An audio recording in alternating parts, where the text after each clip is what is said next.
I wanted to make sure I showed you this. There is an Oklahoma lawmaker who is trying to put 10 Commandments monuments inside and outside the state capitol. And he tried this last year and it didn't work. And Oklahoma Republicans have been trying this for a long time. It never works, but this guy's trying again. The guy's name is State Senator David Bullard. And this is the bill he has already filed. It's Senate Bill 380. And I'm going to show you specifically the portion of the bill that addresses this. This is what he says in the bill. A monument of the Ten Commandments shall be prominently displayed and protected on the inside and outside of the Oklahoma State Capitol as a symbol of its historic significance for Oklahoman and American history. And everyone has to decide the date and the placement and the security. Yeah, who cares? Only donated funds may be used for the design, placement, security, and construction. You can't move the monuments without approval of the state legislature. And any person who knowingly causes damage or destruction to the monuments shall be, upon conviction, guilty of a felony. So this is the bill that this dude wants to pass. 2 monuments, not just one, but 2 Ten Commandments monuments. When he tried this last year, the bill did not make it out of committee. I think he's trying this again because the Republican Party in Oklahoma has actually shifted, as if it were possible, even more to the right. And they're pretty much on the record of doing whatever Donald Trump and Ryan Walters want to do there. I think what's weird to me about this particular bill is this one's been adjudicated so many times before. Let me give you a rundown of how they've tried to do 10 Commandments monuments in the state of Oklahoma. In 2009, the governor at the time signed a law allowing there to be a 10 Commandments monument to go up outside the state capitol, just a standalone 10 Commandments monument. And they finally got it up there in 2012. And that was controversial, as you might expect. After that went up, the Satanic Temple said, well, we would like to donate our own monument outside the Capitol. And this is interesting, a religious zealot named Michael Tate Reed, he actually live streamed himself driving his car directly into the monument and destroying it. It was just fiasco after fiasco. And I think you saw that last line in the new bill that says, if you vandalize it, you're going to be convicted of a felony. That's because this guy that ran his car into the monument in 2012, he was eventually not charged with anything. I think they said he had mental health issues, so he got off without any charges. And then after that was replaced, that monument was the subject of a lawsuit to take it down. And guess what happened? A district court judge actually said it could stay up. And this went all the way up to the Oklahoma Supreme Court.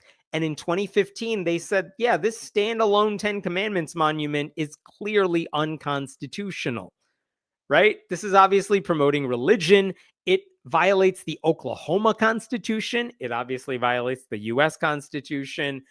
And even after conservative lawmakers said, okay, we hear your decision, but we want you to do it again, the Oklahoma Supreme Court said, no, we were right the first time. And then, wait, we're not done yet. In 2016, Oklahoma voters had the chance to repeal the part of the state constitution that said you can't use taxpayer funds to promote religion. They had a chance to get rid of that from their constitution.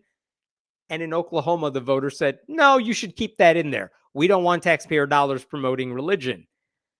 Unbelievable how many times Republicans have tried to promote Christianity through the government and been foiled by the legal system, by voters, whatever. And so over the past couple of years, here's the big change we've seen. They have tried to shove the commandments in public schools. They have tried promoting Christian nationalism in other ways. Ryan Walters, the superintendent of public instruction, has paid for the Trump Bible to go in certain economics classes, government classes, I should say.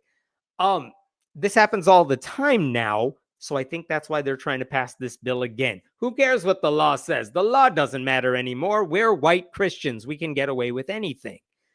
I also want to show you that the guy who sponsored that bill, here's his history. Who is this guy? This is a guy who has repeatedly bragged about how he's hanging out with David Barton. Here, what a fantastic day joining with wall builders David Barton. And who's in that picture? State Senator David Bullard, among others. Here's another picture David Bullard was bragging about right here.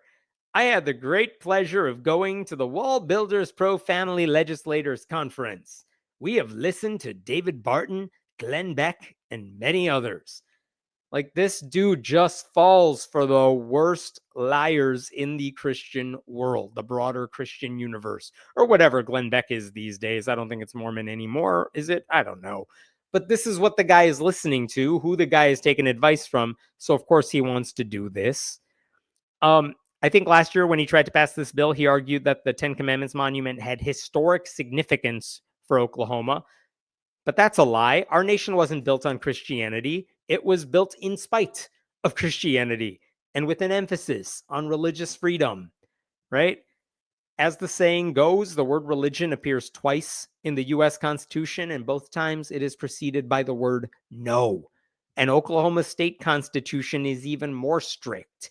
So, no, church-state separation is not violated. It is not fake. It is very much in these documents. So, I don't know, even if they're successful, even if he's successful getting the monuments up, then what? What's going to change? Nothing's going to change because no one cares what the commandments say. As I've said many times before, 4 of the commandments are about Christianity specifically. Some of them it could be combined into one, as George Carlin has said. A number of important laws are not mentioned in the commandments. There's nothing about slavery in the commandments. So what's the point of this? It's a symbolic way to promote Christianity through the government under the guise of history and morality. That's what this is all about. They don't care about what the commandments say. They just want to use the government to promote their religion, and this is a way to do it. It sends a message to non-Christians and non-religious people in the state that you don't matter. You're second-class citizens. So, I don't know. There's one other interesting thing about this bill that this guy is promoting, which is that it says in his proposed law that if the Ten Commandments monument is challenged in court, the state's attorney general is authorized to prepare and present a legal defense of the display. Okay, but right now, the attorney general in Oklahoma is a guy named Gentner Drummond.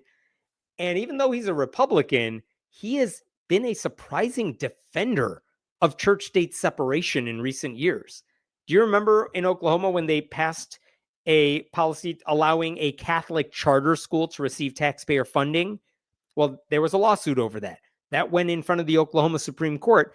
And Gentner Drummond, the Attorney General of Oklahoma, was on the side of, we should not allow this charter school to get taxpayer money because it's a religious school. And he won. So I find it hard to believe Gentner Drummond is going to defend the Ten Commandments monument. I'm also curious about this because Drummond just announced this week he's going to run for governor in 2026. And he's a Republican, so if he can get past the primary, he's probably going to win. But that's interesting given the state of the GOP, because I would be surprised if a guy who's this opposed to church-state separation, even as a Republican, gets the support of the party. That would be surprising to me. And like, in terms of who should be the governor of Oklahoma, I don't know. Gentner Drummond doesn't sound like he would be the worst option if you had the choice. Maybe that comment will come and bite me in the ass in a couple years. But for now, I just found that an interesting little quirk. Okay, I'm going to stop there with that story. What other questions we have? I love the irony of graven image that commands no graven images. Very true. Very good point about the Ten Commandments monument. They all want to worship it, even though they're not supposed to, because they haven't read what's on the monument.